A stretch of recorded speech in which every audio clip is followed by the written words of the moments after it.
Hi, good morning everyone. I am Rekmar Bidyonato. For this morning, I am going to discuss about neoliberalism under democratic of education. So for the overview of this topic, we will learn the introduction of neoliberalism, neoliberalism in the context of instruction, neoliberalism in the context of assessment, neoliberalism in the context of curriculum and classroom management.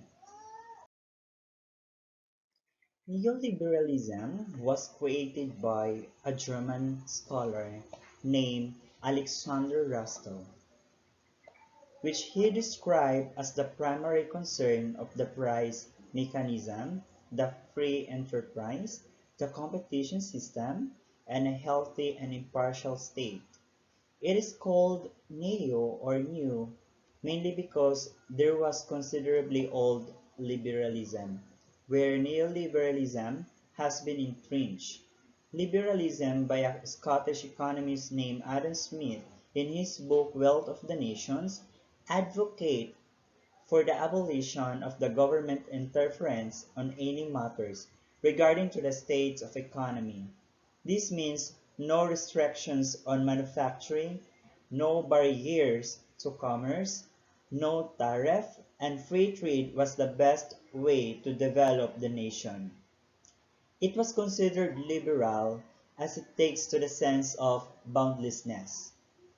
This application of individualism motivated free enterprise, free competition, which came to mean freedom for the capitalists to make vast profits as they wish. Though with much resemblance, classical liberalism and neoliberalism are two different entities as one came from the other. By differentiating the two, one can fully understand how neoliberalism flourished and has widely been embraced by most countries' governments. Differentiating the two, classical liberalism and neoliberalism. For classical liberalism, the power of the state is negative notion. In classical liberalism, an individual is seen as autonomous from dictates of the country. It points out the private individual must be freed absolutely from the obstructive powers. On the other hand, neoliberalism took the role of the government as instrumental. Here the state is the one that creates the market, where its power to create the market, where its power to set condition, rules, and intervention are considered necessary for its operations. And also, there are four main differences between the basic assumptions that make up the discourse of liberalism and neoliberalism. First, compared to liberals, neoliberals enjoy a privileged attitude toward freedom. Freedom is considered a free from external coercion. Second, democracy is deprived of moral aspirations. It works as a political system that effectively protects individual freedom and prevents social violence and fraud. Third, if liberals seek to balance social rights and responsibilities between individuals and the state, then neoliberals will shift the balance toward the former. And the fourth one, it is understood that the market transcends the economic field and operates as a forum for individual opinion competition. Neoliberalism to education. In order to understand how the rise of neoliberalism has affected the education, it's important to understand a little of the history of education first. The original purpose of education was to plant seeds in the minds of young people, seeds that would be nourished and developed and cultivated to grow individual into people would be able to participate as critically minded and thoughtful citizen in society and who would work to make the world a better place. So after World War II, there was a huge expansion of public education as preparing students to contribute to democratic life become a major goal of a society. It was seen as crucial that education become a public good that all individuals, regardless of class, race, or gender, had access to.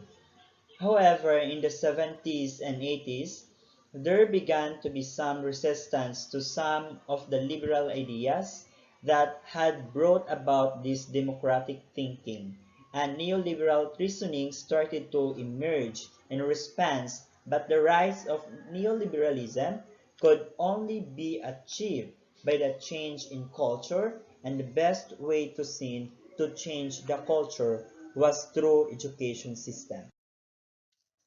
Neoliberal in the context of instruction. Everyone must be learning the same thing at the same time. Subjects in neoliberal are mathematics, science, English, and history. Because of changes in school, teachers are greatly impacted by neoliberalism. Neoliberalism emphasizes traditional and formal schooling. Therefore, instructor or teacher are placed as the center of learning. Teachers are in control of learning as the result of pressure is placed upon them to make achievement. In addition, according to Down 2009, as a future knowledge workers, students must also take up the responsibility of learning throughout their educational careers and at the same time demonstrate an adaptable way to find a job and retransform into uncertainty. Neoliberal in the context of assessment. A traditional intellectual inquiry has been substituted with stress on performativity, stressing skills where marketization becomes the new widespread sweep commodifying teaching and learning.